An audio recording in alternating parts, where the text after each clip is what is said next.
Good morning बच्चों मैं उम्मीद करती हूँ कि आप लोग अपने स्कूल के ग्रुप से जुड़ चुके होंगे और क्लास 6 के बच्चे जो हैं वो हैं तो बहुत छोटे, हो सकता है उनको समझ में कम आए, लेकिन बच्चों आप लोग अपने पेरेंट्स की मदद से वीडियो को समझ के पढ़िए। आज आपको पढ़ाया जाएगा इतिहास का पहला चैप्टर का नाम है आपके इतिहास जानने के स्रोत, यानी कि किन माध्यमों से हमें इतिहास की जानकारी मिलती है। बच्चों आपके जो पॉइंट हैं किताब के, वो पहला पॉइंट है आपका इतिहास क्या है, दूसरा है इतिहास की काल गणना,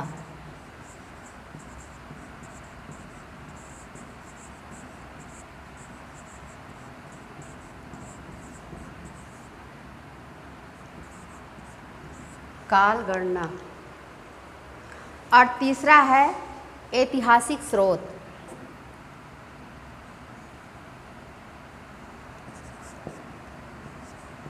ऐतिहासिक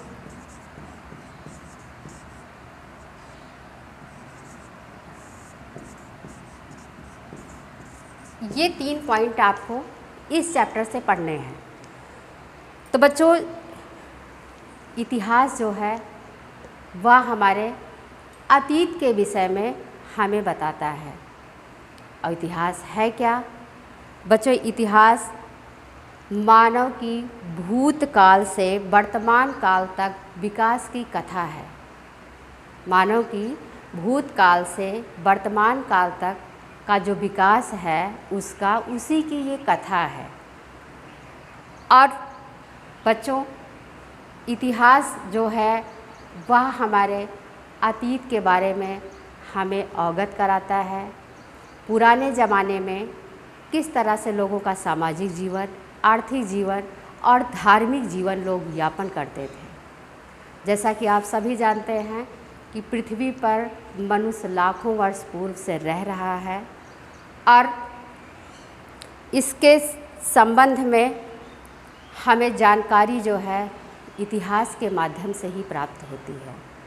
और इतिहास के बारे में जानकारी प्राप्त करना सरल काम नहीं था। हमारे इतिहासकार, हमारे पुरातत्ववेत्ता ने मिल करके हमारे अतीत को हमारे वर्तमान के समझ ला करके प्रस्तुत किया। तो बच्चों इतिहास की शुरुआत लाखों वर्ष पूर्व से ही प्रारंभ हो गई थी और इसमें लोगों का जो सामाजिक स्तर, धार्मिक, आर्थिक, इन सब पर विचार किया गया और यह हमारे सामने प्रस्तुत किया गया। जैसा कि आपको पढ़ना है इतिहास का दूसरा पॉइंट, इतिहास की काल गणना। तो बच्चों इतिहास की काल गणना जो है वो ईस्वी सन के अनुसार ही विश्व स्तर पर इस काल गणना का उपयोग में लाया गया है। सन का अर्थ होता है वर्ष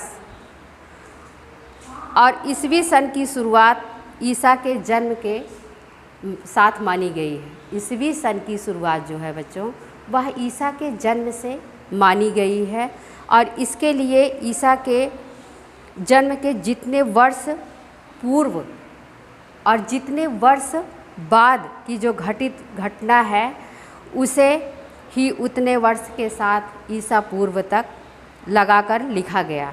जैसा कि स्वतंत्र भारत यानी कि स्वतंत्रता प्राप्ति के 1947 ईस्वी में मिली। इसका अर्थ है यह है कि भारत की स्वतंत्रता ईसा के जन्म के 1947 वर्ष बाद मिली। 1947 वर्ष बाद मिली। तो बच्चों इतिहास के काल की जो जानकारी है वह अंतर्राष्ट्रीय स्तर पर और सभी देशों की सुविधाजनक के अनुसार ही की गई है। और आज के वीडियो में बस आपको इतना ही बताया जाएगा अगर आपको किसी प्रकार की थोड़ी सी भी दिक्कत होती है तो आप कमेंट बॉक्स में हमसे पूछ सकते हैं और समझ सकते हैं। धन्यवाद।